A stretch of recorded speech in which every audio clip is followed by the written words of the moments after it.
on a second. Welcome Good to the morning, good Military afternoon, good Retirement evening. Podcast. How's it going, John?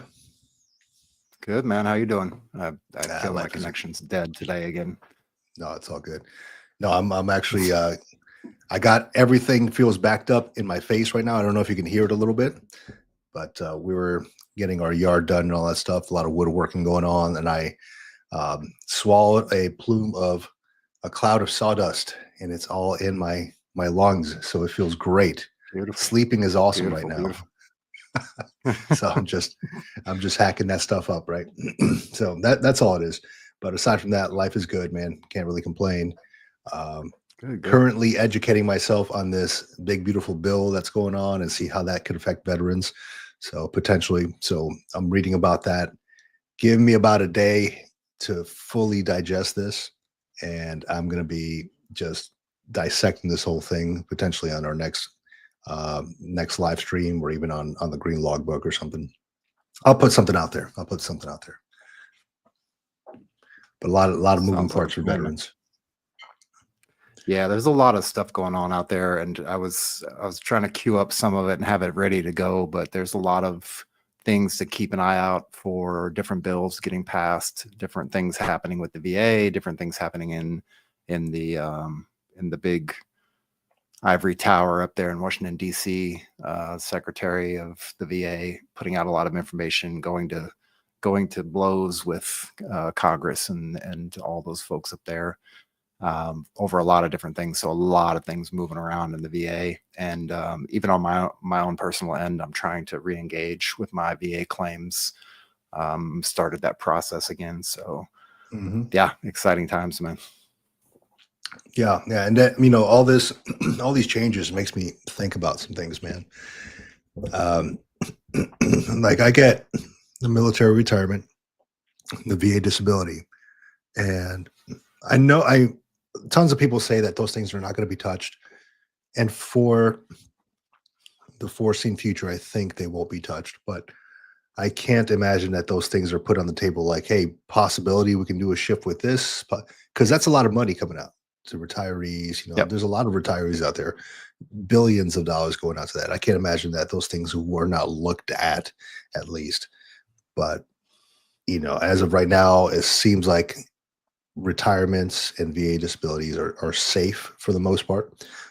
But I have been seeing that they're taking more.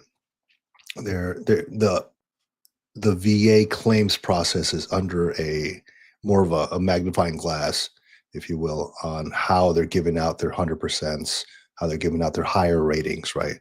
They're really like getting into the weeds on what exactly these people have, or these veterans have, and they're not just giving it out freely, as they shouldn't, right?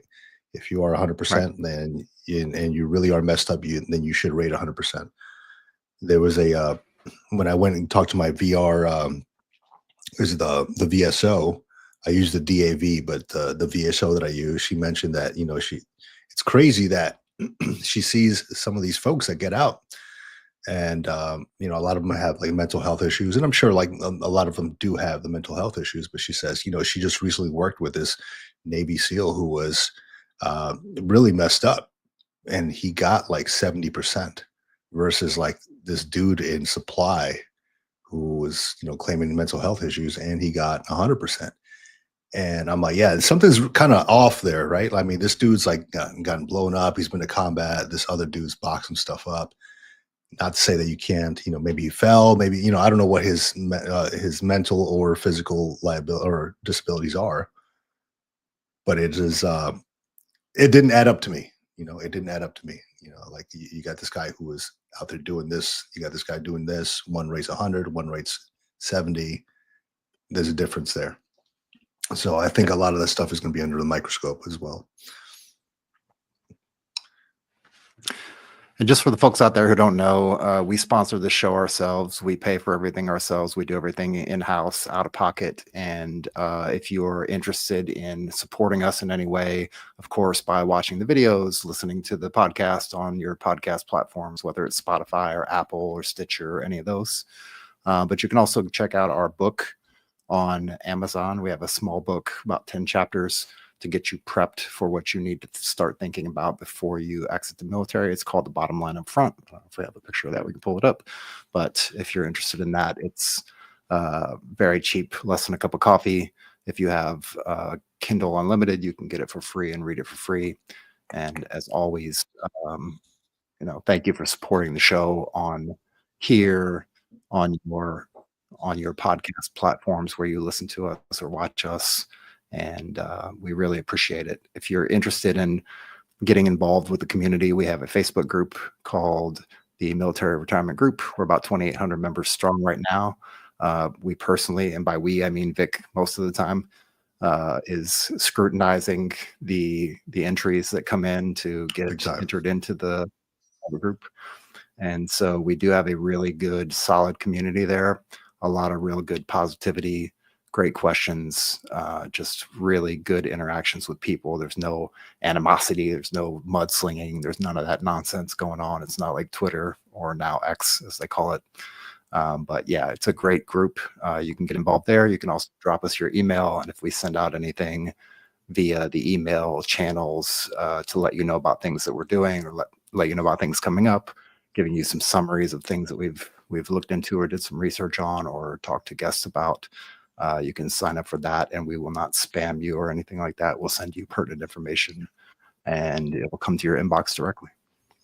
100%. And you can follow us we're on YouTube, on the Military Retirement Podcast. We're on streaming on the Green Logbook channel, on Facebook, on LinkedIn.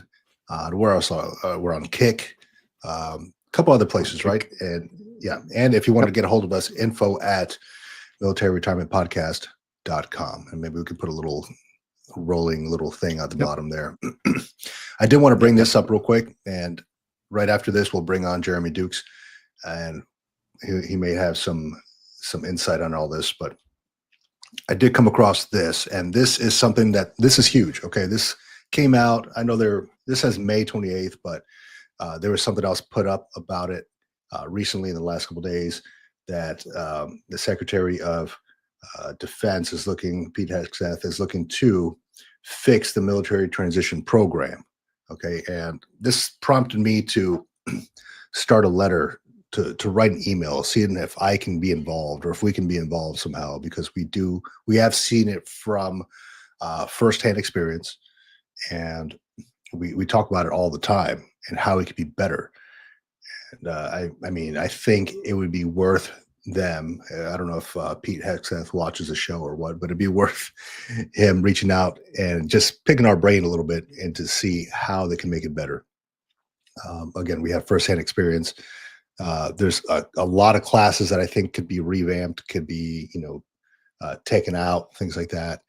But yeah, just know that they are going to be revamping the TRS or the TAP program here soon, or at least it's on the block to be chopped. So not chopped, but revamped. So that's good news. Good news for folks who are looking to get out, veterans, retirees, et cetera, et cetera. Yeah, mine was only 3 days long. I don't know, some are like 5 because I opted out of some of the vocational, whatever, educational type of classes that they give. So it's all good. Yep. Yeah, I'm actually re-engaging with the TAP program here locally as well. Bumped into a couple folks, and they were talking to me, and we discussed some things, and they're like, you should really come to the TRS like retirement briefing. We need to get you working there somehow. So re-engaging, seeing if I can get involved in that. You got invited to this, or yeah, you're going to work there through a service member to do some volunteer work. They do it once every quarter, I think, maybe is when they do it. So it's not very often, but he was like, you need to come in, you need to sit down and talk with us. You need to give us some information because we really could use it. Yeah. Cause it's hard to get into those programs. As you know, as I know, it's hard to get into there because they go through a contracting company to get these folks these classes.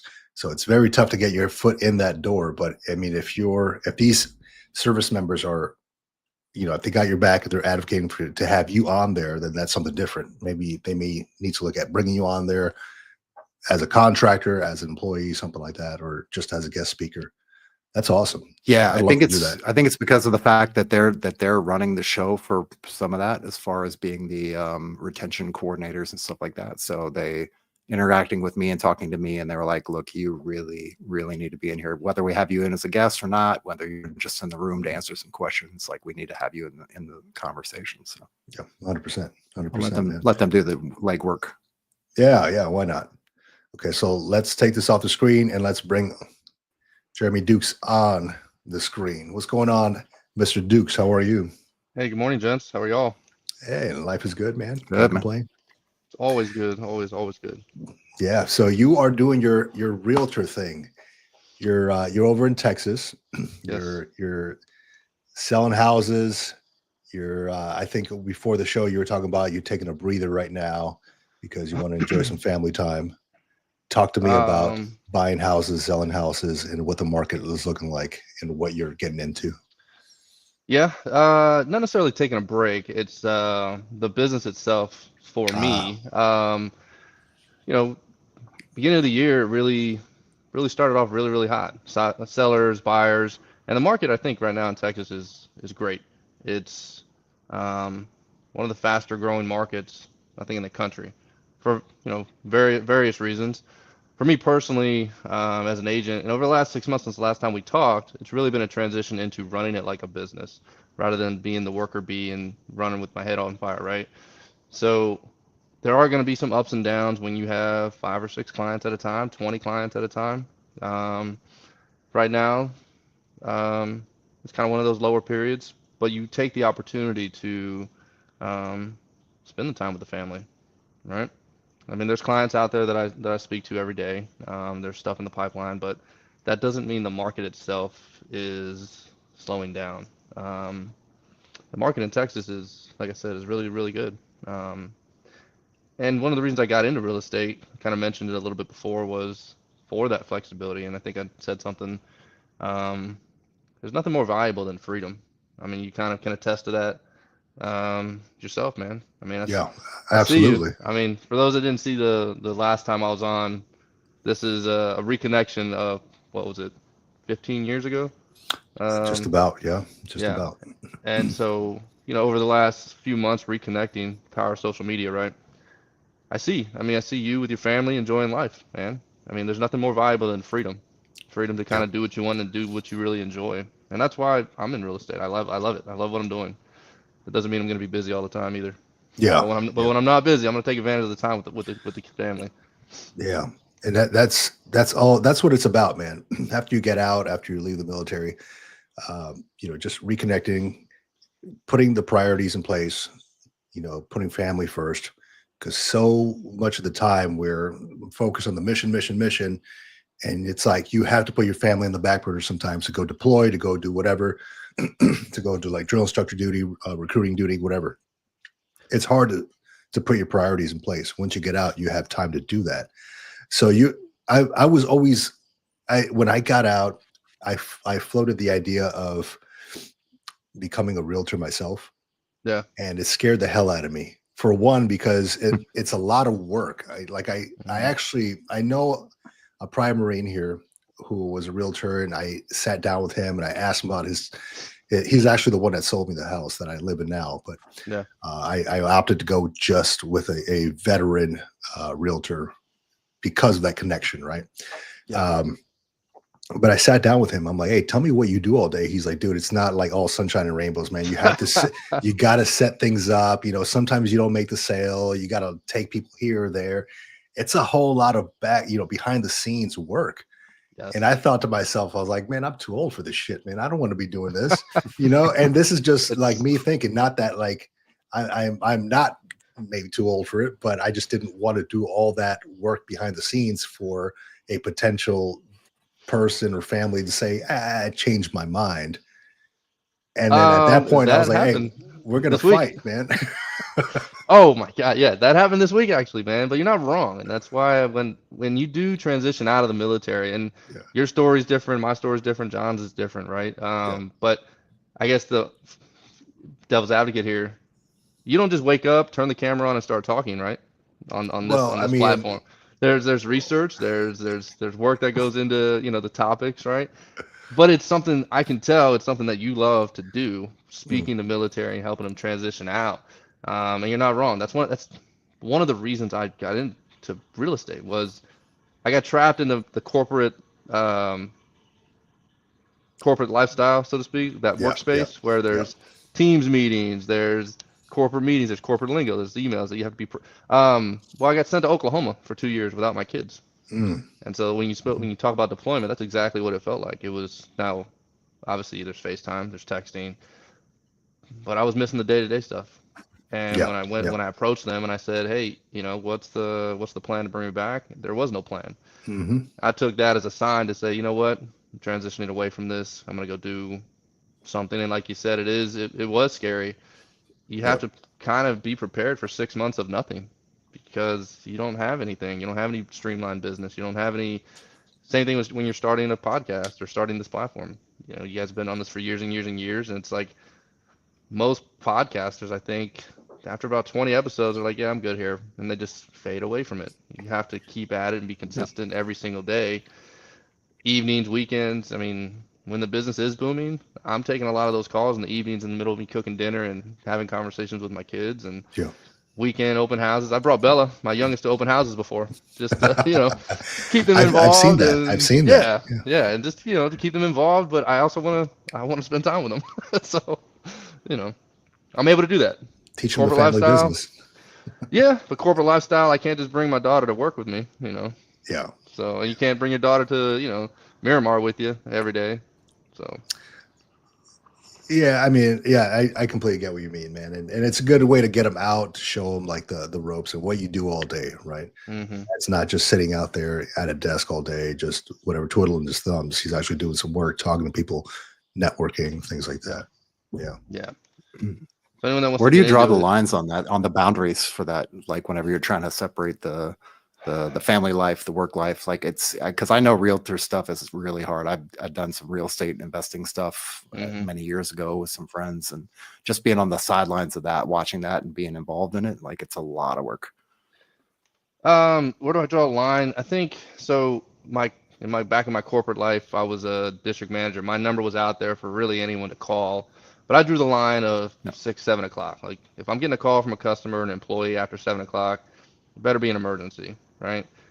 Here, it's a little bit different with this industry, and I've had this conversation with the kids. Like sometimes I won't take that call because I'm in the middle of a conversation, or I text them back, "Hey, I'll call you back." And I try to be as personal and authentic as possible. I'm in the middle of cooking dinner. I'll call you back in 5 minutes.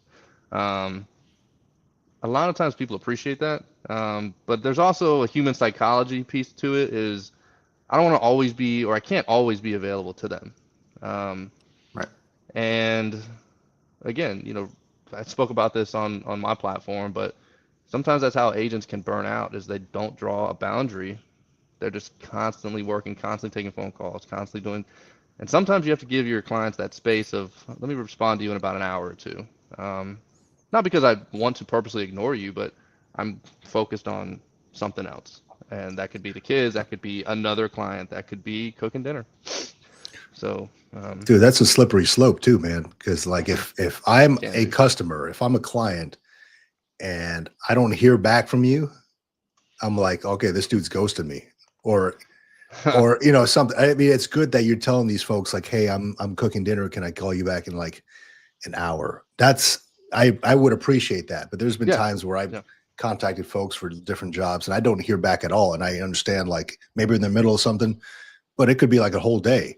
I'm like, Oh well, yeah. time to See, move on now, for and I'll me, my find number somebody one rule else. as an agent is answer your phone, right? Yeah. But the quote unquote answer your phone Yeah. because there's texting and I guess man, I know you're married. But for me, like if I'm going out and I'm dating somebody or involved with somebody and you don't hear from them all day, they're not interested.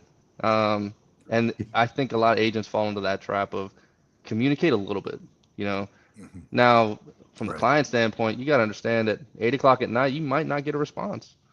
Um, and if there is a client that will walk away by not getting a response after a reasonable amount of time, that's not my client.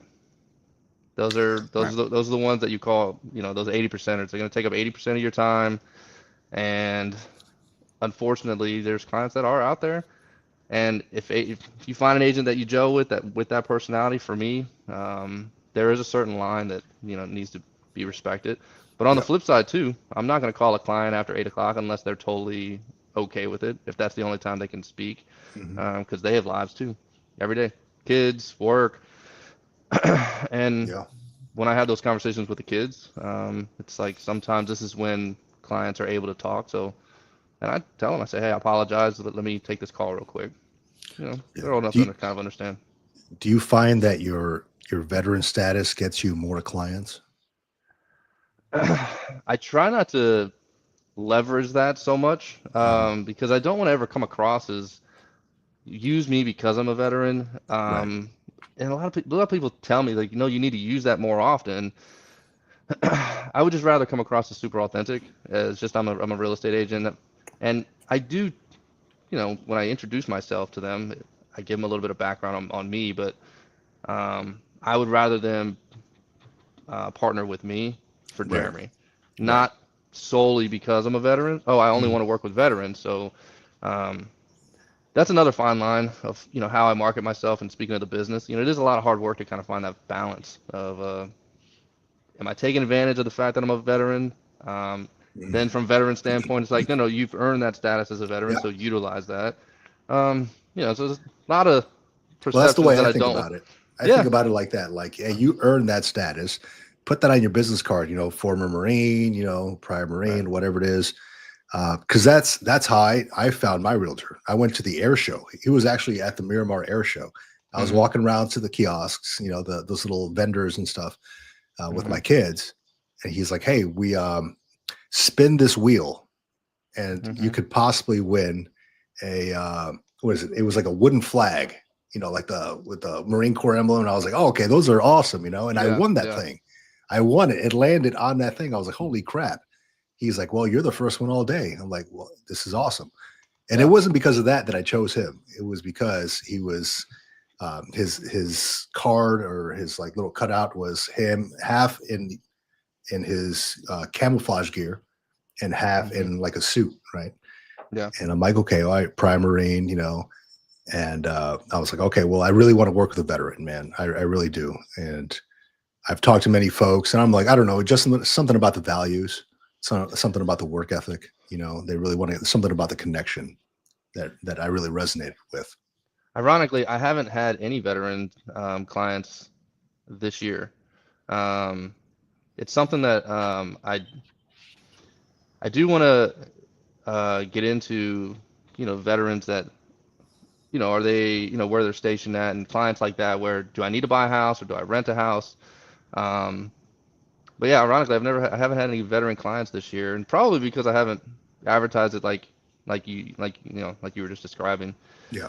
Um, there are agents that are non-veterans that's all they do is deal with veterans because the benefits for vets as far as real estate is concerned super strong. You get Yep. somebody that has a VA home loan, it's one of the stronger offers that are out there. And as far as when you're getting ready to buy a house, there's just so many ways you can get grants where you have basically zero down.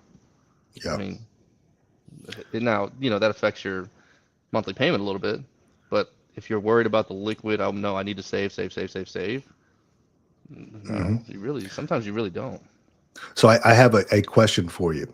Hmm. It is a straight real estate related question. All right. Okay. I've seen a lot of homes for sale that say take over or they assume this VA Assumable. loan. Hmm. So if I was to sell my place, and let's say I have a interest rate of like 3%, Hmm.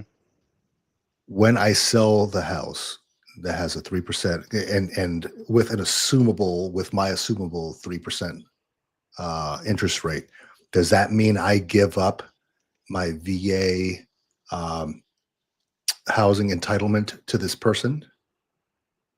Yes. Okay. So there's a couple different values behind it. Your wife was a vet, right? She is. Yep. Um, and you can use hers. So if the home right now is in both of y'all's names, Hmm. um, Well, there's only one of y'all is using your VA home loan benefits. Yeah, There's not. I'm using so, mine. Yeah. so in this situation, it's like you're kind of like a golden nugget, because she can now use hers for the next house you buy, Yeah. and you can leave it as an assumable loan. There's a lot of value in having that assumable loan with a lower interest rate. Yeah.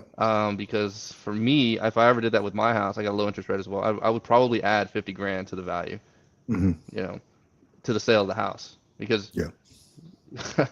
you're assuming my 2.5% loan that I Right. have to give up, and now I have to walk into, 6% loan now. Yeah. They're high right now. Um, Yeah. yeah. Well, I'm thinking about that too, but so generally, just to answer your question, yeah, you Hmm. would until that loan is paid off. So if if you happen to keep track of it, that loan needs to be paid off. So you would have to keep in contact with your VA rep. Once that loan is paid off, you can now have the benefits back. So the person buying the home needs to have paid off that house for Yeah. me to have my entitlement back, my VA Hmm. entitlement back. Hmm. Okay. Hmm. That could be Because never. or they sell it. Could they sell it with my entitlement or my assumable VA? Yeah. So it's a never ending It, thing. well, it could be depending on the market, right? Yeah. And they might not know, right? Because a lot of people say, "Oh, I want to assume your loan, Yeah. but I'm only going to assume your loan at a lower interest rate or at a lower price." Or Right. they try, everything's negotiable, right? But yes, either paid off or it's sold. Once Victor's loan is essentially gone, the benefit of you, yeah, you can go back to it. You can use it again. And is that But assuming that the person that's buying the house from you is also a veteran, or can that be a regular civilian? Just to clarify for yeah. people who may not know. Oh yeah. They don't have to be a vet to assume your loan. There are non-veterans that during the COVID time refinanced down to a 3%.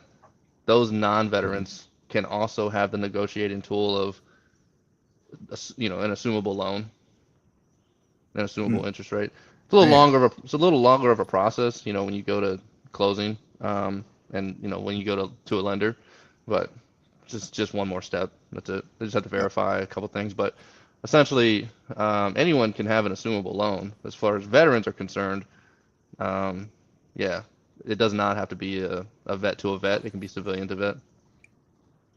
Wow. Okay. I didn't know Yeah, that. So, hey, pretty. why should I buy a house or why should I rent a house right now? Why should you buy and why should you rent? Yeah. Yeah. What's the best one right now? I know it's I all would location say dependent, but I would.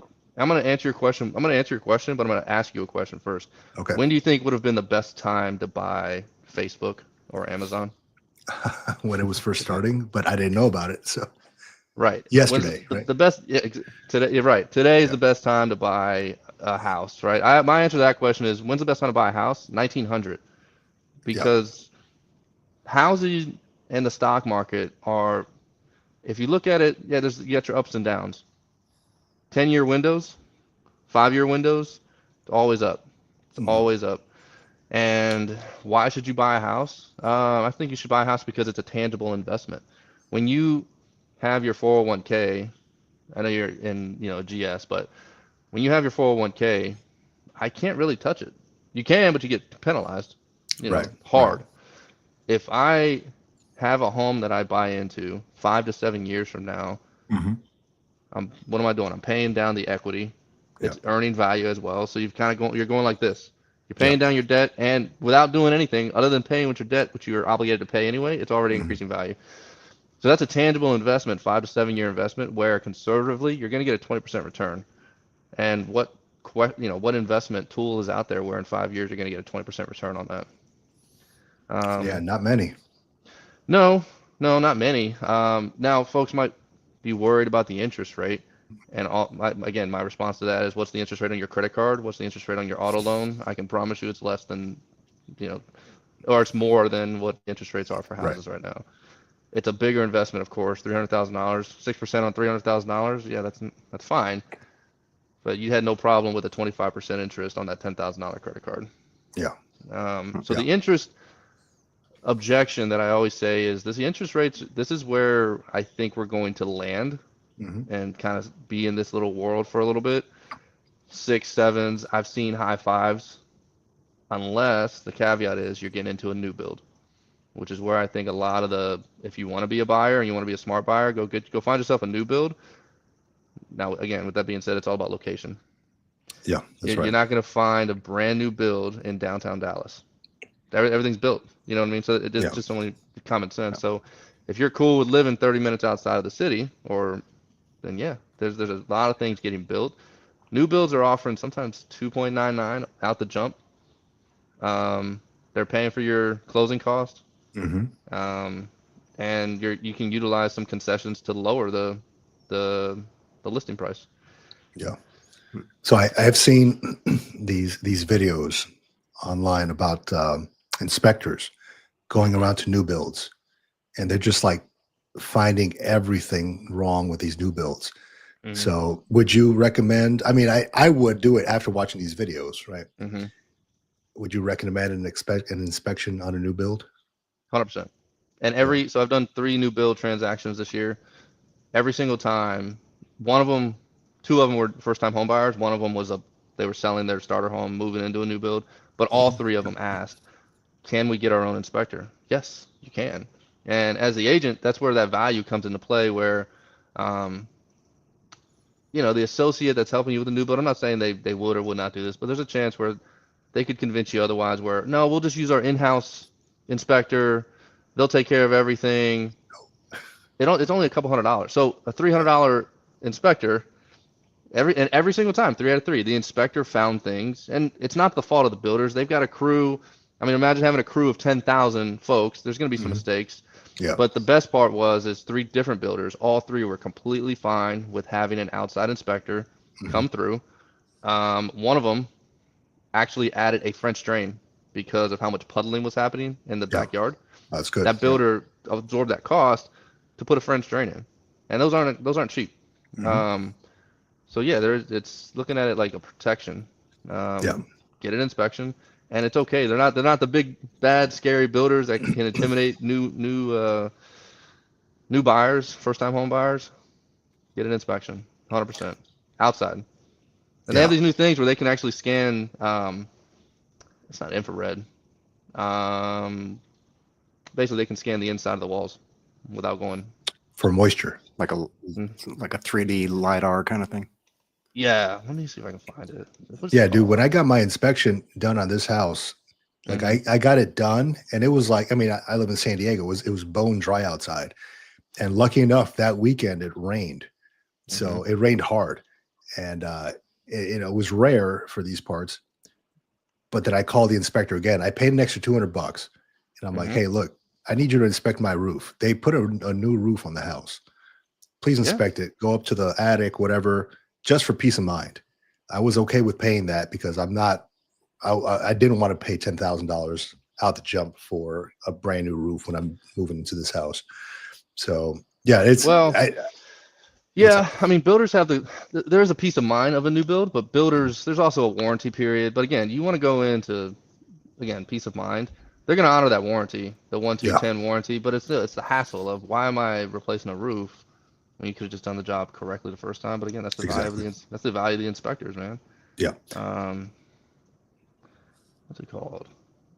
I'm trying to find thermal imaging. Yeah, I think that's what it's called. Basically, they look inside the walls and everything like that without even putting a hole in the wall. So it's great. And I don't pick the inspectors. I send them a list, but I let them know that this guy does this guy does that. Yeah. So that's it. Yeah, so we got a question from an audience member here. Oh. It says, Christopher Brown, ASP, is the process different to use a VA loan to buy land and build a house on that land? Yes, and it depends how much land, because there's basically USGA loans, where if it's more than 10 acres, but if you're buying land, no, you can use your VA loan for that. Less than 10 acres. So that's one thing I was looking at doing a while back, and I'm constantly just perusing Zillow and Realtor, looking for land, right? looking for land anywhere. And I went to Oregon recently and I found a Mhm. ton of land out there. And some of it, I forgot how they word it in the description, but you couldn't build a house on it. Mhm. It was like unbuildable or something. I don't know. I'm like, so why the hell would I buy this land? But it was like ocean view land, and I'm Mhm. still looking for some Mhm. with the idea of building some kind of a veteran kind of recreation area or something like that. Mhm. But have you ever come across that? Like land, you can buy land, but you You can't build can. on it. It depends on how it's zoned, but I want to circle back to something just so I'm very Yeah, specific yeah. with Go him. ahead. If he's in Texas, I assume he is, or well, I'm gonna assume everyone's in Texas. Just but no, you can utilize VA loans in combination with the intent to build, right? In Texas, they've got that's what I was looking for is the veterans land. Um, the veterans Texas Veterans Land Board, they offer a program that allows vets to purchase the land with only really a 5% down payment. So that's the minor difference is if you use a VA loan in combination with construction of a home, you still qualify for that zero down. If it's just land, at least in Texas, there's a 5% down payment. As far as the land and not being able to build, yeah, it depends on how it's zoned. It could have been zoned commercial. It could have been, just make sure it's zoned residential. Or in some cases, and I'll just throw this out there real quick, in some cases they have it's a little bit of a gray area where it could potentially be commercial and or residential, depending on how it was set up beforehand. And uh, because of that, depending on the county and the state, they can also say, okay, whatever, it was set for commercial C3 or whatever, and we can still put a regular house on it and sell it as residential land. I had that issue when I was trying to buy my house in Georgia, where they had it as a commercial property for a few years, even though it was in a residential neighborhood. So I had to go back and explain all that and write all that out and get all that documentation from the county and everything. So Yeah, that's why it's really, really important to make sure especially when you're dealing with land, make sure you get the public records. Um, dealing with, he's not a veteran, but I'm dealing with somebody that wants to buy land. Because there's, people that are selling these lands, they can place restrictions. So in this case, restrictions were put on that you could only put up to 4 buildings on this 10-acre lot. Well, he wants to put right. 6 or 7, some of them residential. He also wants to have a business building there as well. And the person that's selling the land, he restricts that. So it's really, 4 buildings, that's it. And obviously, once you get into like the business piece of it, you got to get with the county and make sure if I'm running a business, what does it need to be zoned? Does it need to be zoned commercial or residential? Because it matters differently on taxes. I think he had another comment. Oh, it's from Christopher Brown. He said he is from Texas. Oh, great. Yeah, there you go. Love that. So what do you know of any new legislation, anything being passed that would affect veterans benefits in terms of using the VA loan? No, no, I assume we're Nothing right now. nothing right now. No. And I mean, there was a fear when I was talking to a lender earlier in the year that some of those federal grants would go away, Hmm. as far as, for buying houses and things like that. But Yeah. the grants that I understand, the couple lenders that I prefer to use, but even lenders that I had not used, and just one thing about, again, you talk about the work is throughout the day having conversations with different folks. I mean, the one advice I would give people is you should have, you know, 5 to 10 conversations about your craft every day, whether that's with a lender, which I talk to my, a couple lenders a couple times a week, clients, having conversations with them, but just in conversations like this, educating yourself, because you can talk about things like this as well. But from what I understand, nothing's really been cut as far as veteran benefits. I highly doubt, and this is just your opinion, they would shoot themselves in the foot politically if they even started touching anything Right. veteran related, anything Yeah. retirement related. I mean, Yeah. that's, you know, I really think that there's just so much money involved in our budget that it's really bloated. Where veterans, Mhm. I personally don't think that they have much to worry about as far as their benefits are concerned. The only thing would say is there were a couple years where active military didn't get a pay raise, right? Or it was like minor. It was like 1 or 2%, right? Yeah, yeah, it was a minor Yeah. pay raise, yeah, a few Yeah. years ago. So. Yeah. So I mean, if that's the only thing, I mean, that's going to even out, I think, over time. But it 'Cause, goes back. I mean, time is of the essence, right? You want to buy, use your benefits now, because once you're locked in, just like that interest rate, once you're locked into that interest rate on your home, someone needs to come to me with a truck, a Brinks truck, to take my house with that interest rate, and get in now. You know, while the interest rates are, you know, where they are. But again, there's options out there where you can buy down points and buy down percentages. But you want to get into a house now, even if you're active duty. I mean, Mhm. the normal homeowner sells their home 5 to 7 years anyway. Um, I have a buddy that, well, you know him. He was at Miramar with us. Mhm. Um, he his wife is on active duty now, Yep. and they have bought and sold everywhere they PCS'd except Mhm. for overseas. And every single time they make, you know, they're not making six figures every time on the, but Yeah, but it's not something. not well, it's a nest egg, you know, Yeah. basically. Yeah.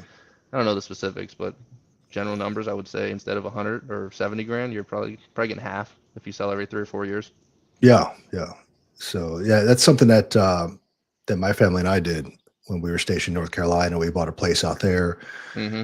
Uh, when we were stationed here in San Diego the first time around, we bought a place out here as well, and Yeah. we ended up selling it. So it's a matter of buy-in and just knowing when to sell, right? Um, Well, sometimes you get orders and it says that, well, now it's time to sell. yeah, yeah, yeah. So especially when we sold at one time when we were here in San Diego the first time, and Mm-hmm. then I got orders to Japan, and I'm like, it's going to be really hard to manage a A rental. place, Yeah. yeah, a rental if something goes wrong.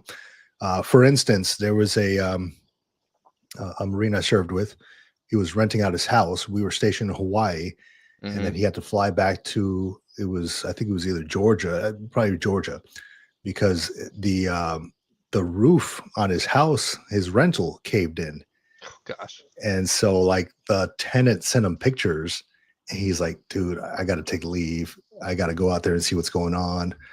And I'm like, man, that's if I was in Japan renting a house in San Diego, I'd be pissed. You know, if my roof caved in. Yes. Yes. That's the scary thing. That's why I hated, you know, I sold the places after the fact, right? Made a couple bucks, but whatever. Yeah. I mean, North Carolina is probably not going to be a huge, you know, a lot of money in your pocket after the fact, but San Diego sure was. Yeah. And that's, you know, note to some active duty members is if you are active duty, that does not restrict you from buying. I mean, you're an example yourself, right? Mhm. I mean, if you I mean, you get the BAH obviously, right? But again, Yeah. there's zero down, there's new builds. Yeah, you're getting stationed in these different little places, and I always use the term. I hate paying someone else's mortgage. Renting is 100% interest. You're not getting anything out of it. And if you look at it like an investment, especially active duty, this is actually a great example. If you're active duty, and I told you, if you put, just do easy math for Marines here. It's 2 grand a month Don't do it. for I don't know. It took me a couple times. No, it took me a couple times because this asshole sergeant kept failing me. No, I'm just kidding. Let me go get my crayons real quick. Hold on. Yeah, right. Hey, the purple one is really, really good. Yeah, I heard that. If I told you to spend 24,000 for 3 years, so that's 24, 48, 72, and you were able to sell your house and basically earn money off of that, and you basically gained 30 grand off of that, would anybody say no to that? As far as every 3 years you're getting 30 grand, 30 or 40 grand because of the house, the tangible investment that you have, Right. is increasing value and you're paying down your debt. But again, using those numbers again, yes, you get BAH, but that's Mhm. $72,000 in 3 years that you could be paying in rent as well. Yeah. Yeah. A lot of money. Yeah, it is. I mean, you get the BH, right? You get the free money You do. from the government. And if you're dual military, you get what, BH and a half, I think it is. Mm-hmm. So that's a crazy amount. I mean, if you're not buying a house and paying that thing down and reselling it, I don't know. I mean, that seems like the smart thing to do. That's the 30,000 foot view. And don't get me wrong, I was not smart with my finances in my 20s. Right. But I looked at it as when I started getting BAH, let me find a rental that's less than my BAH. So now I'm pocketing the extra whatever, Right. $300-400. Right. Okay, that's kind of short-sighted thinking right there. And again, I'm guilty of it too. But if I were able to give you 30 or 40 grand in 3 years, then all you have to do is continue to pay this mortgage that Yeah. you're getting paid for, aka the Right. BAH, Mm-hmm. who would say no? I don't know. Right. I don't know. I'd like to meet that person. Yeah. Right. So I did some calculate. I used my math for marine skills, and Smarter than me. yeah, and I did some, but I didn't do it live, right?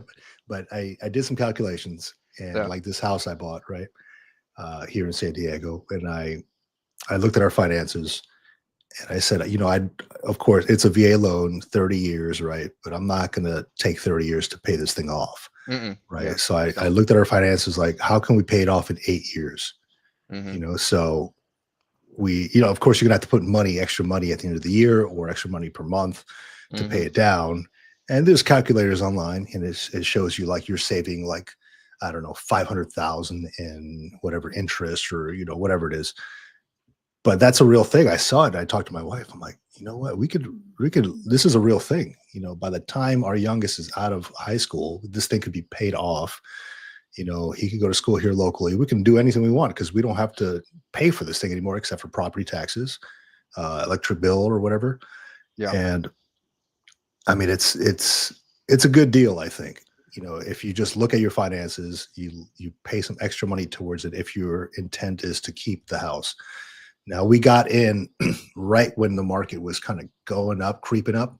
And so we got a pretty good deal on it. Like, my neighbor's house is like he paid way more than I paid for mine. And I'm like, holy shit, man, that's, we got a pretty good deal on this place. So the intent is to keep the house potentially for the kids, build an ADU in the back, since California has some kind of new ADU rules and stuff.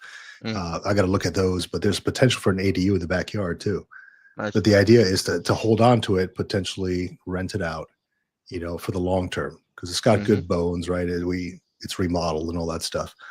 And then look at, use that money that we're bringing in to purchase another place, and possibly, roll that over, There's so many different ways you can utilize your home to generate income.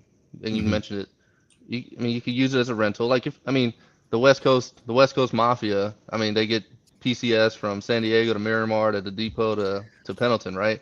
That'd be a little easier if you had a rental. You know what I mean? Right. You're in the same area. Well, even some of us like Yuma. I know you didn't go there. It's a wonderful place if you ever go. Never been, never had the pleasure. No, dude, I got my buddy who was in Miramar. Yeah. He was a director here at the building here in Miramar where we worked. He got orders to Camp Pendleton. Yeah.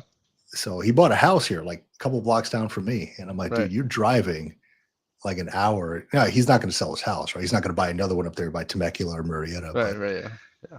Now he's having to, they slap these orders on him, and now he's going to drive. I don't know how. What's with traffic? Probably 2 hours. Yeah, 2 hours. Yeah. Oh god. Well, yeah, that's tough. I think so there was a time when I was at the Depot, and then we had to go to Pendleton for a little bit. Yeah, there's some drone instructors that make that drive because they live in San Diego.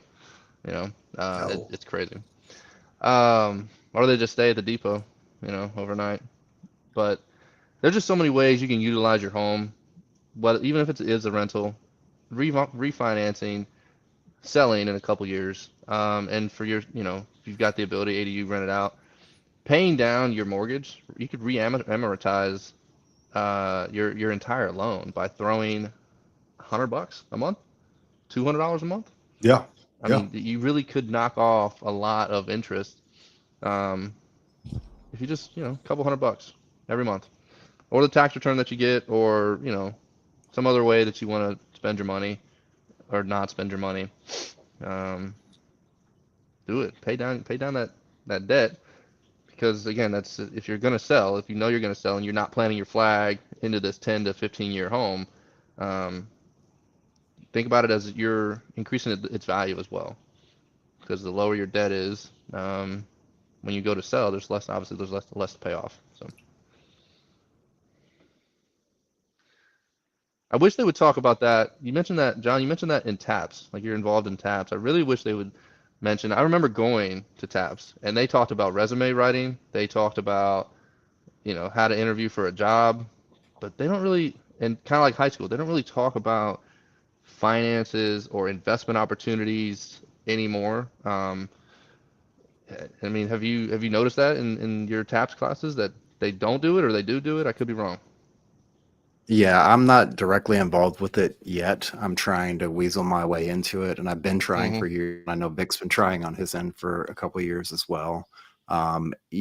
You're correct. They break down finances, but they break it down in a way that it's like, let us see what you have as bills. Let us see what you have as, collateral and all that stuff.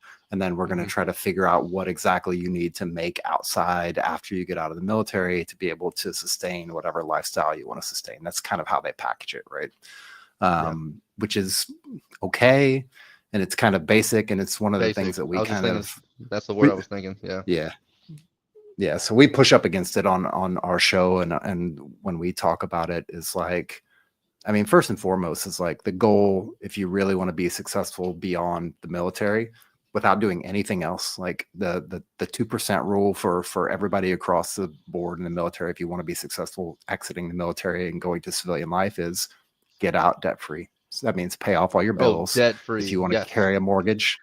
Yeah. If you want to carry a mortgage, that's fine, but don't have car notes, don't have all this extra, like get rid of all of it. Like pay off as much as you possibly can to be debt free. There was a Marine that in the barracks that totally different MOS, but he was kind of like an outcast. He didn't have a cell phone, he didn't have a car, and he worked night shift, whatever. I think it was air traffic controller. So he was working one of those weird shifts. So really, we only saw him on his days off. But again, he was one of those viable MOSs when they were giving out bonuses at reenlistment. He finally got a cell phone like 2 or 3 years in, so he had all this money that he was just saving. He was a Chow Hall Marine for sure. Loved it. And he didn't really spend a whole lot of money. At his reenlistment, he ended up getting, I think, like an $80,000 or $100,000 bonus. And we all kind of, it was the weird kid. I mean, he wasn't weird, but it was the weird lifestyle that we were all like, oh, you're not coming out with us, or you're not. He walked out, well, he reenlisted obviously with that bonus, but after 4 years, he had almost $100,000 in the bank.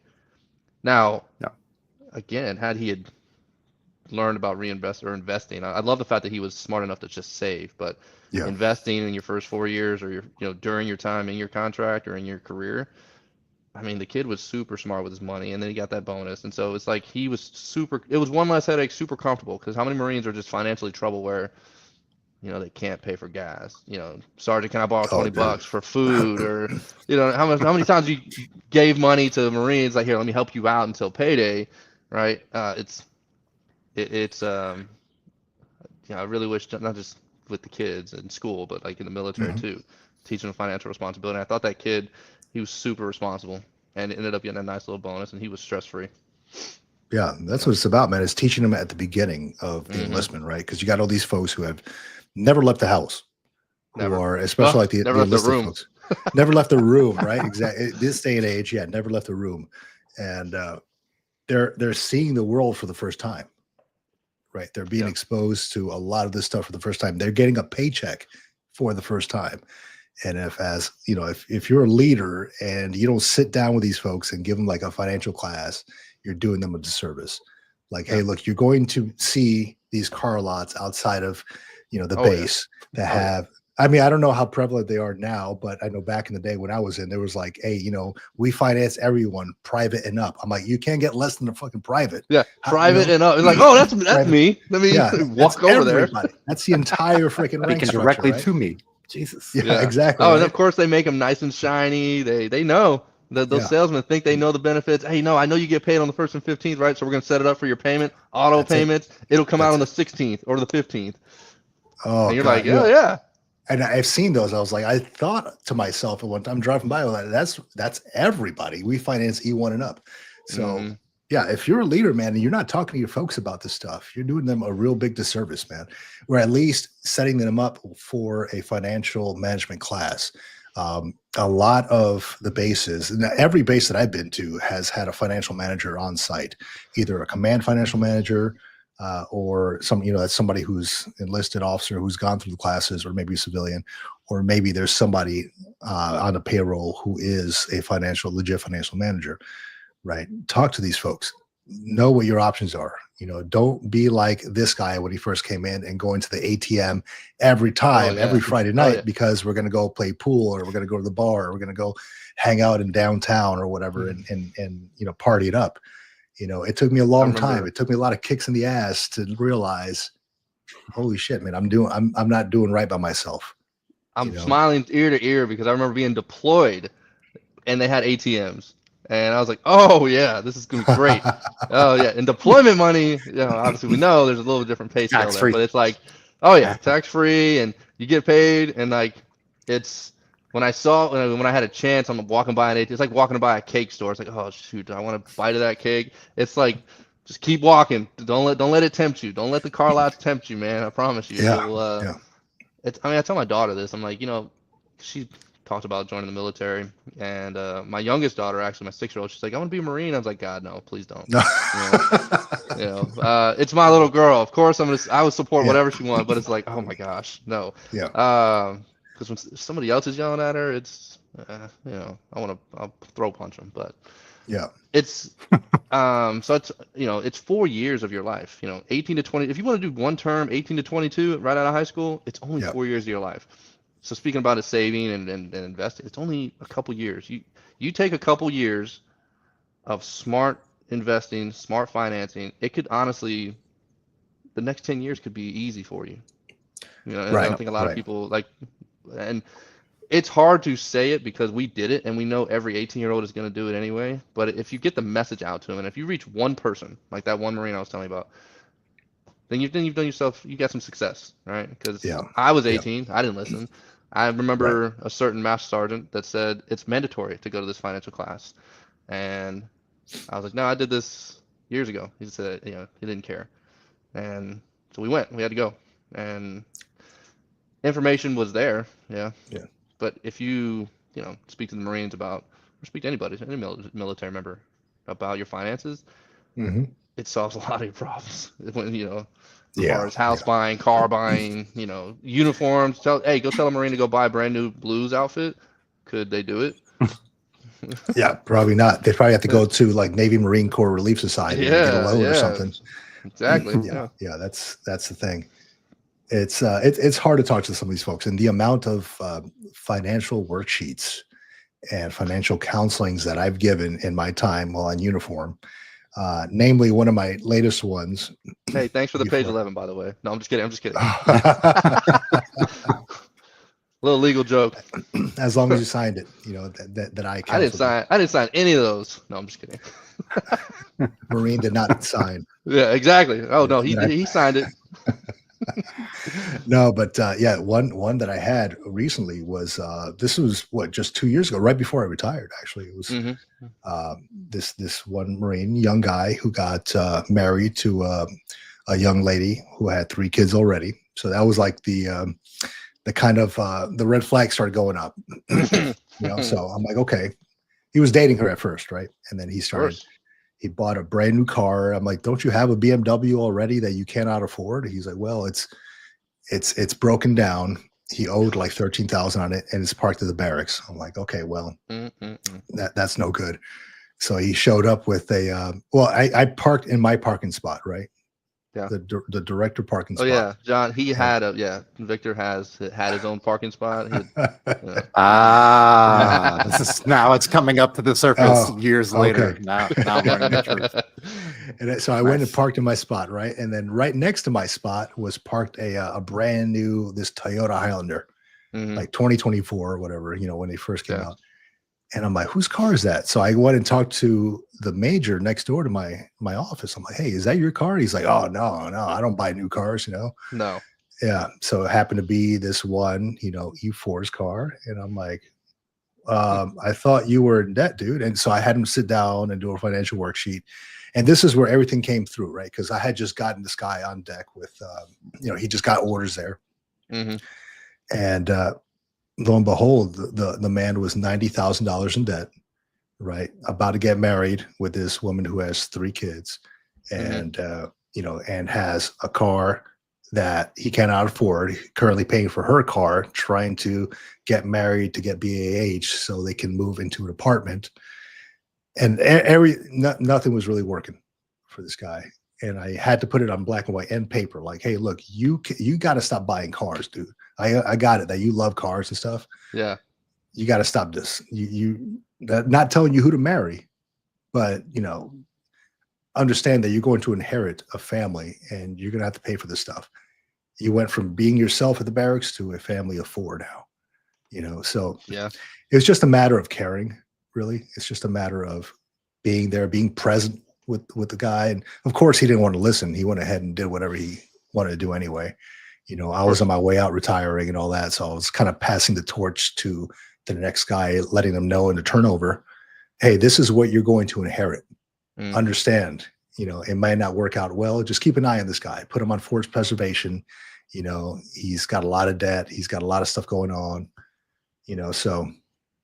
And on top of that, the girl's parents didn't like him. So that's another fun story. Yeah. There was cops being called. I was getting calls and like 2 a.m. Hey, this guy's in trouble. You got to come pick him up. I'm like, oh, well, I'm not going to pick him up, but I'll be there to see him arrive on base. So I Yeah. called the staff sergeant. I'm like, hey, you got to pick him up. Yeah. That's that officer. No. Thanks for informing me. I got people for that. Staff sergeant, Yeah. get up. Yeah. My buddy's a chief and officer. It's funny. Like I'm like, I just talk because I still see him as like middle school friend. This the guy I mentioned earlier that we hit our 20-year mark the day we went to boot camp 2 days ago, and I was like, hey man, so you like reviewing fit reps and stuff? He's like, yeah, I don't do that no more. I'm like, oh yeah, I keep forgetting. You don't do that no more. You review them. It's funny. It's funny hearing you say that. It's funny. But no, I mean it's look, I can't. It's kind of like a parent, right? I mean, you got to be able to as a leader, and for me, being a leader of the household, I say things to my kids all the time, and you're always giving advice. I would hope so anyway, as any parent would.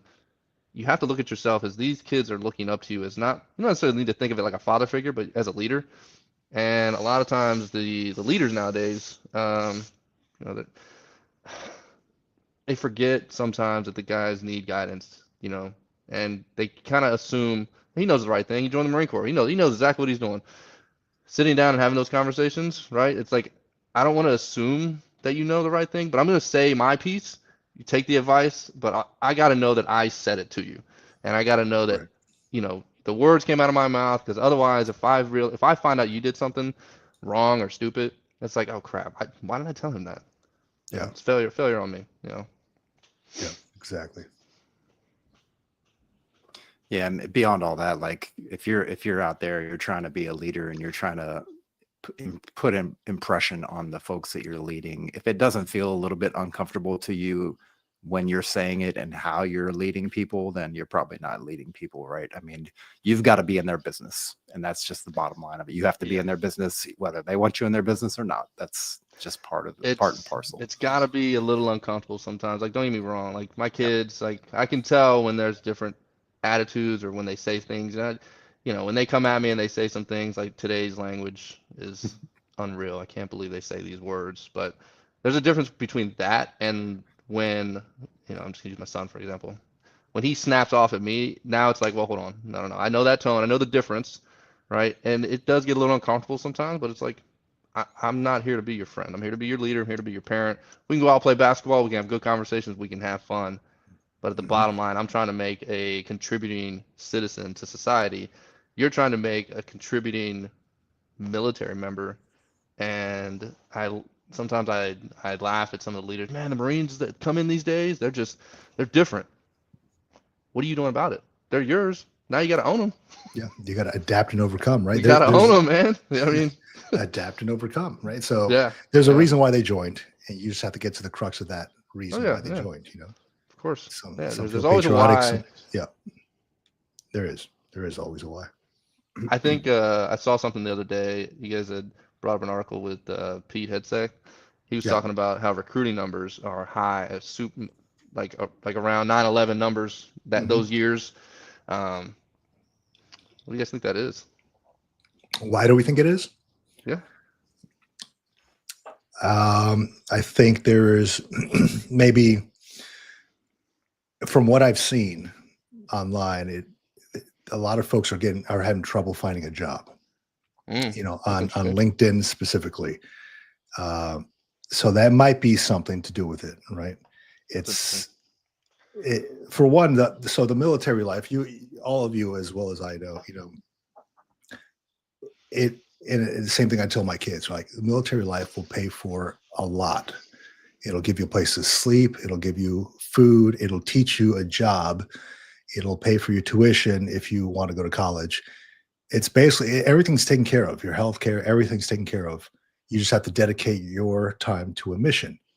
Mhm. And that's all. Just dedicate your time to the mission, and everything will, for the most part, be taken care of you, taken care of for you. Yeah. And I think, like, especially when I got out of the military, it's not as easy as people think to find a job, to get in with something that you really like. Mhm. Like when you grow up in the military with a job, with people, with friends and stuff, it's a built-in community.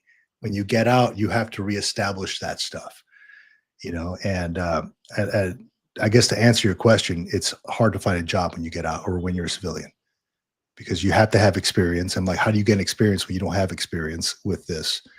you Mhm. know so join the military. A lot of stuff is taken care of for you anyway. Healthcare is getting expensive. All of housing is getting expensive. How do we alleviate that? Well, let's jump into something that would take care of that stuff for us for the most part. Yeah, I mean, again, it's like it's a deeper rooted issue in the school systems as far as like Yeah. careers. And I've noticed it with my kids. They the school system here, they exposed them to the high school. They took a trip to like the capital of Austin and they did a tour of UT in Austin. So Yeah. that was a kind of cool exposure because they're like, oh, this college situation is like it's like a city, because there's buildings Yeah. and things like that. And so same thing with high school. But it's, when the 18-year-olds or 17-year-olds are thinking about what they want to do, they don't know. They don't have any career guidance on what they want to do as far as like schools. I think trade schools, I think trade schools are going to go up a little bit as far as Yeah. specific crafts because I agree. college alone is way too expensive. Um, but then, you got that option of the military, right? It's a four-year sacrifice for lifetime benefits. It's pretty attractive for some folks that Yeah. maybe don't know. They don't know what to do in society. They want something secure. You know, you're not Right. wrong. When I got out, and I didn't do it 20 years. I did 7.5. Got out early. I think sometimes I think LinkedIn or companies will ghost these posts for a couple of reasons to ensure that their own business knows that they have applicants in the pool. So if you've got somebody that's a 10%er that's not really performing, oh, you posted my job online, right? But when I go to apply, sometimes they might not need it filled, right? Yeah. I got I got a response like 8 months later and said, "Thanks for your application." They made me do an assessment as well and all the good jazz. I couldn't really follow up because obviously phone calls nowadays is impossible trying Hmm. to follow. 8 months later, they said, "Hey, we appreciate you applying." Obviously they chose somebody else. But imagine if like that was Good the heads one up. job I was yeah, thanks. That's the one job I was like hoping for and sitting around for 8 months. Um, so yeah, I mean that's an interesting take that you have as far as finding jobs. Yeah. Well, I mean, Why people are there's going to one the guy military. specifically that I'm thinking about when I think of that. Hmm. This gentleman has been to probably every job fair or veterans event that I that is available in our area, and still has trouble finding a job. And I don't know if it's something Yeah, to do with the age. I don't know if it's something to do with, maybe he doesn't mesh well with folks. I don't know what it is. yeah, I just know that this dude is on his game with finding a job. Probably submitted 200 resumes, and it's tough. wow. It is tough out there. It is tough, and I'd say, you got to make yourself marketable. You do. I mean, that's with networking, going out. I mean, like going out and actually pressing the flesh with folks, shaking Right. hands. And if you lack, it's a part of it is knowing yourself and seeking self-improvement, right? We've always learned this, Mm-hmm. in our time in the military. If you're lacking in a certain area, whether it's public speaking, maybe it's education, you need to get feedback on that and actually pursue that stuff. How am I going to going to get a teaching job if I don't have a teaching certificate? Okay, you need this. Let me fulfill this criteria and then go forward with the teaching thing. Right. That's one of the things I was exploring, was the whole teaching thing. And then I was figuring out, like, I don't have what it takes, like education wise, to go be a teacher. Mm-hmm. Right. You got a certification, all that. So I stopped by the high school here, and I just my nearest high school, and I asked them, hey, look, I want to do this. What do I need to do this? What's the criteria? They actually sat down with me and talked to me about it. I got it firsthand. Okay. Well, then at the same time, I made a network there, and they said, hey, when you get all this stuff, look out for us. We got your name. We got your info in case we need somebody to come on board. Mm-hmm. I'm like, hey, excellent. Networking, getting the information, but it's tough if you just don't ask for feedback, man. You just you don't know what you don't know. So taking like a real life assessment, having somebody tell you, check out my resume, tell me what I'm lacking. A lot of folks are scared of that. Don't be. Shoot out your resume to different folks. Shit, send it to me. I'll look at it. I'll give you honest feedback on it. Yeah, I mean, there's certain things, and AI is a kind of a contributing factor, automation is a contributing factor, but there's certain things that you have to have on your resume. And being in the military, if you're, while you're in there, do these things so that it prepares you um, for when you do get out. It's okay. I would just always tell Marines, like, what do when it comes up on reenlistment, what are you gonna do? I'm not reenlisting. That's fine. Well, what's your plan? Like, let's talk about a plan to transition out of the military. And like, what do you want to do? Do you want to continue to do this job or that job? How much college did you do over the last 2.5, 3 years? Your reenlistment's coming up. Let's get some college credits under your belt so that way you can kind of transition out. Did you know that you can get BAH while on the GI Bill? Like, there's a lot of things that folks don't quite know. But I would always tell them, if you're gonna get out, have a plan. If you're gonna stay in, have a plan too. Like, do you want to transition to another job? Where do you want to go?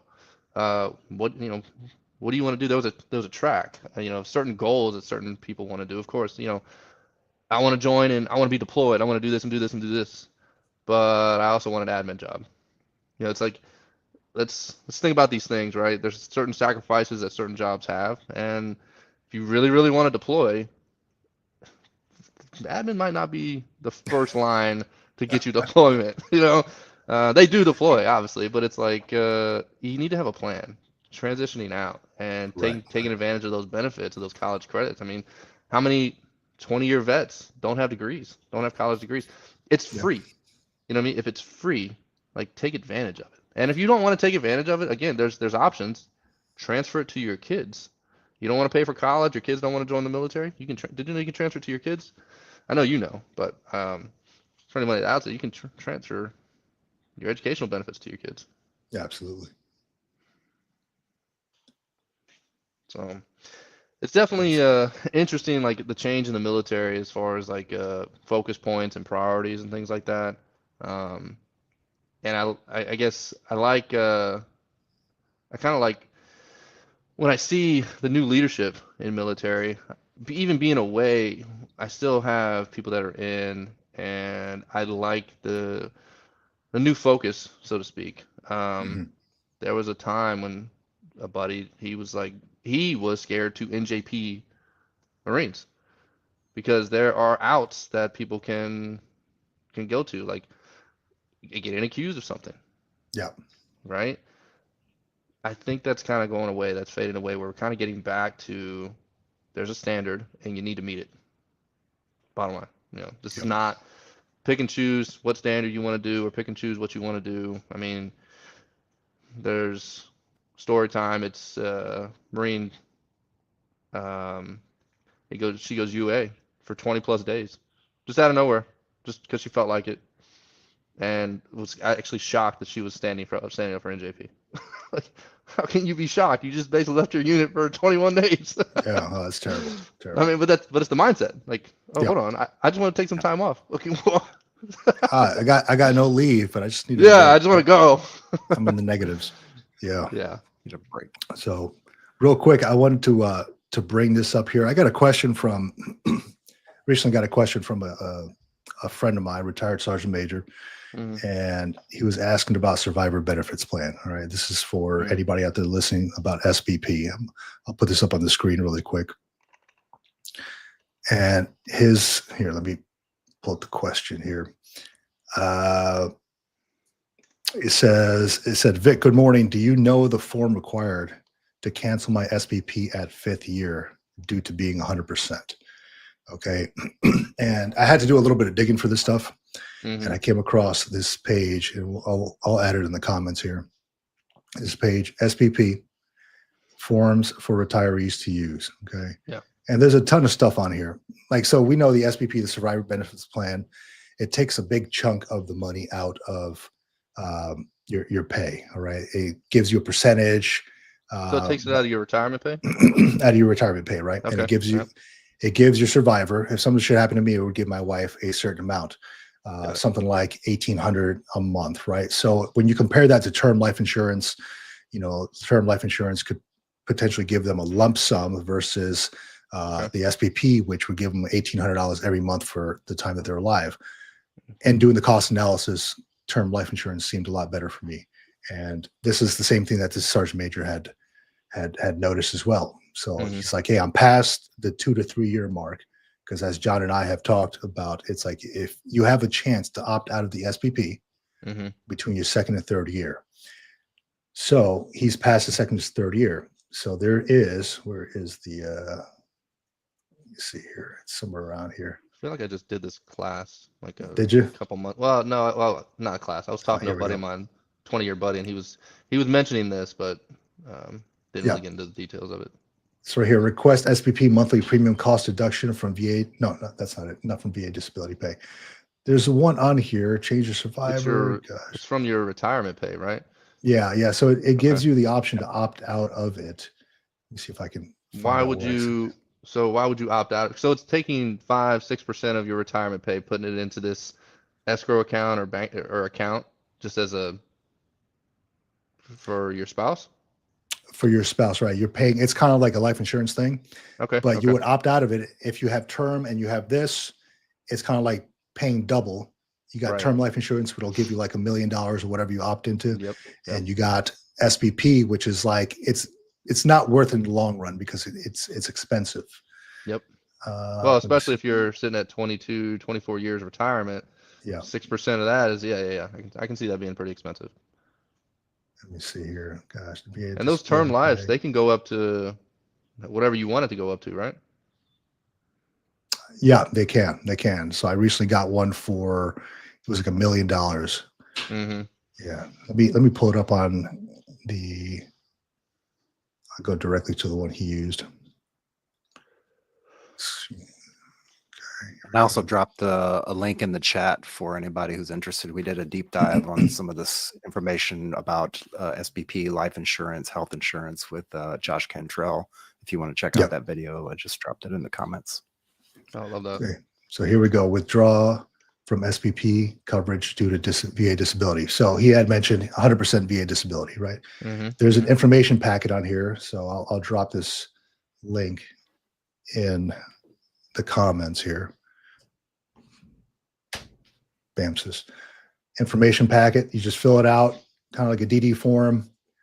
They're supposed to give you this informational thing to let you know, hey, it might not be a good idea to withdraw from SPP, because whatever.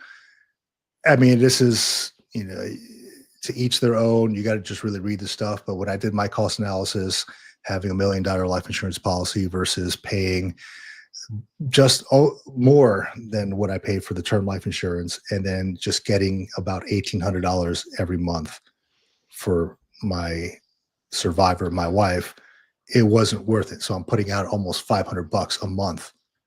Might as well cancel one of them, and I'm not going to cancel the term. I'm going to cancel this SPP, right? So The other benefit for those term life insurances, they gain value. You can pay your premium, but if you continue to contribute to it, it's similar to an investment trust fund, whereas the SPP is not really flexible like that, right? I don't think it is. No.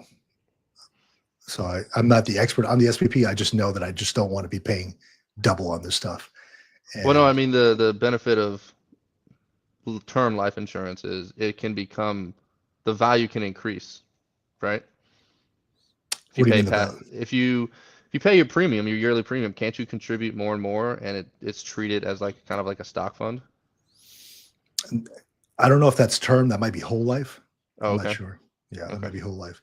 But yeah, they give you this whole thing on info packet on why maybe you shouldn't withdraw, the benefits of staying with the system, and then here's the withdrawal consent. You got to get it from yourself and from your wife or your next of kin, your survivor, and then you submit that. Yep. This one is if you're 100% VA disabled and you want to withdraw. Other than that, it's between your second and third year after retirement. And besides that, I don't think that there's an option to opt out of the SPP.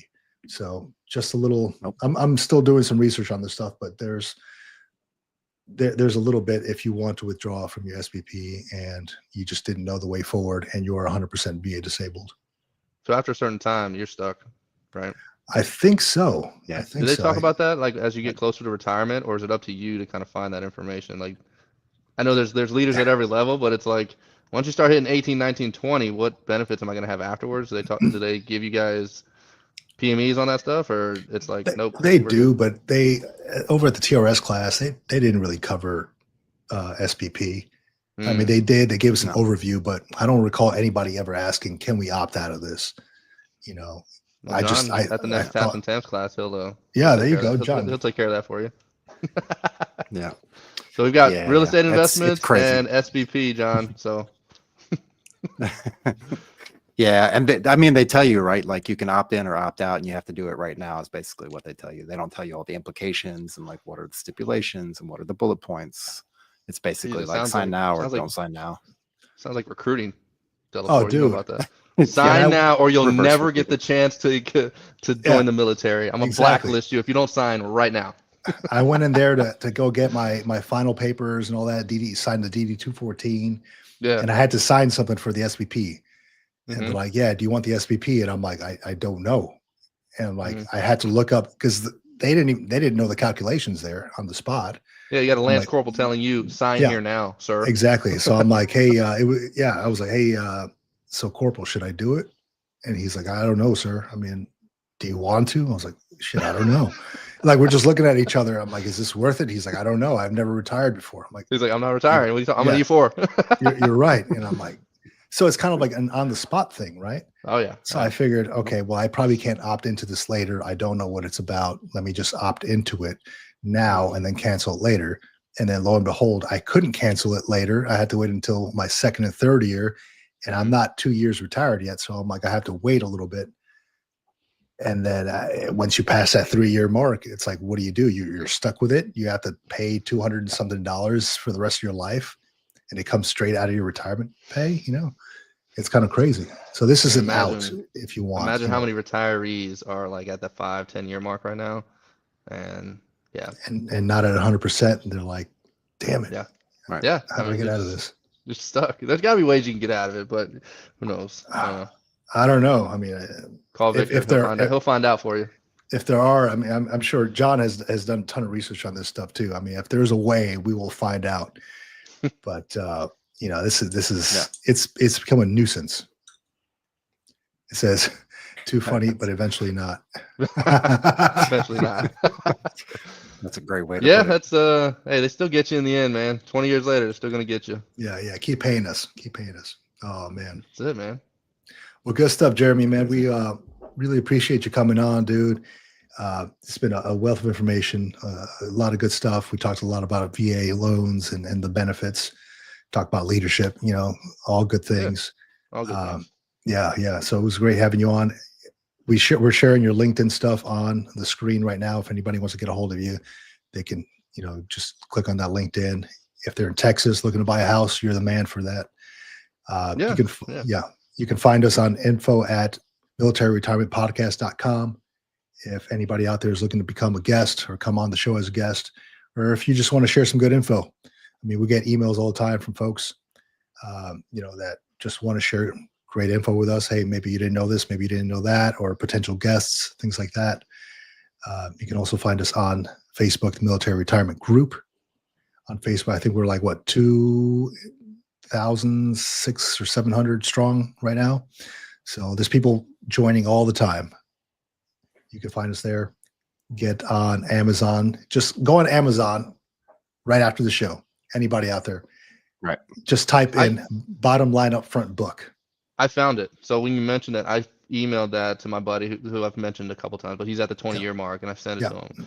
I know you guys. It's an honest plug. You're right. It is less than a cup of coffee. $2.99. I mean, I might buy it just to read it, just to educate myself. You know what I mean? And just you guys are doing. Look, man, the reconnection that you and I have had, the things you were doing. I did go back to your YouTube, man, and like look at some of the earlier videos. Yeah. I like what you guys are doing. I mean, just continuous conversation of transitioning military out, military transitioning out, man. So it's something I really admire. I mean, you were kind of that first time I came on, I don't know, January, February. It really did inspire me to begin I guess you would call it a podcast. There's another agent not at my firm that, again, general conversation, similar topics, right? Here it's more military transitioning based, but I love the fact that you brought me on, man. So I really appreciate it. And talking about veterans, I'm gonna do the shameless plug, but yeah, if you are a vet, by all means, I can help you with the benefits. I've been there. I'm utilizing my benefits myself, and retirement. I'm not retired like Victor, but retirement questions, he's the man. I mean, he's one of the smartest Marines I've come across, and so I tell you right now, he's gonna do his due diligence for you. So I appreciate you guys bringing me on, man. It's always good to talk and have good conversations. Thanks for coming on, man. Yeah, absolutely. Appreciate having you, man. Of course. Y'all have a great day. All right, you too, man. Man, all good info, dude. Always a wealth of information with any guest we have. And Jeremy and I go way back to our enlisted Miramar days when we were just young and dumb Marines going around knife handing the world, right? And that's what it is. A lot of good memories. So yeah, anybody out there, hey, keep up with your benefits. I mean, that's part of what we want to do here. I have been wanting to get into this deep dive on this big, beautiful bill and anything else veteran law related. So more to come on the next show. I know that they convened like the Senate yesterday and they were like talking about it. I don't know the ins and outs yet. Shit, I just woke up like an hour ago, so give me some time. Let me see. To answer your question, Navy Cop, are you starting the show at 8 PST moving forward, or just this week? I missed the first few minutes. Yeah, so that's something I brought up before. I was looking to move the show an hour earlier to 8 PST for the sole fact that I have not been able to get to like my place of worship when I want to, right? Usually as soon as we finish the show, they're done with their service, and I've been wanting to do that. So I think knocking it back an hour, they start around 10:45. It's 9:30 right now for us. Knocking it back an hour will give me some time to go and, get dressed, go and do what I got to do, and then come back, maybe run an errand if I need to, etc. So yeah, that's a big reason why. So yeah, I'd say as long as John's okay with it, because of course John is the co-host here, then we can kick it off at 8 a.m. on Sundays. Yeah, we just need to update those next few guests that we have lined up. I guess update those bookings. So that will be that. No worries. This coming up weekend will be 4th of July weekend, of course. I will be out of the loop, potentially available. I don't know if you're going to be out of the loop for 4th of July weekend. No, I should be here. I will definitely be out of the area. So I'll try to swing by. But other than that, thank you for watching, listening, paying attention, tuning in. We really appreciate all of your support and all of the kind words that everybody's given us through the Facebook group, through the comments on the YouTube channel, through other media, through emails that people have sent us. We really appreciate that. Again, we are self-funded, self-sponsored show. If you want to really support us, you can check out the Bottom Line Upfront book on Amazon.com. And super cheap. You can get for less than a cup of coffee soon enough. We will have a paperback version of that available. Yep. I'm kind of pushing it out there and also tweaking the cover myself and doing some hands on the ground testing here. So look forward to that getting out there into the hands of folks in real life. Yeah, that's all that I got. May or may not what, be John, on real next quick, weekend. We'll see what happens. Before you What's that? go, I was thinking about this last night. Okay, what costs about the same as our Bottom Line Upfront book? And I was looking around the house. I'm like, what have I paid $2.99 for? And I'll tell you, I paid $2.99 for this sticker at the Naval Academy. I paid $2.99 for this picture of King George IV. I don't know why I did that, but this picture, I paid $2.99 at a thrift shop for it. $2.99 for, no, not this, for this stack of books here. $2.99 at a local bookshop. So about $3 or so. So you're getting a wealth of information at $2.99, 10 chapters of what we went through, what we have thought about when you're exiting the military. Just a wealth of information. And if you have Kindle Unlimited, it's completely free for you. We really just want to push the information out to the masses to make sure that everybody's informed and everybody has a good transition out from military to civilian. Thank you for joining us. Absolutely. All right. With that, out here. Out here.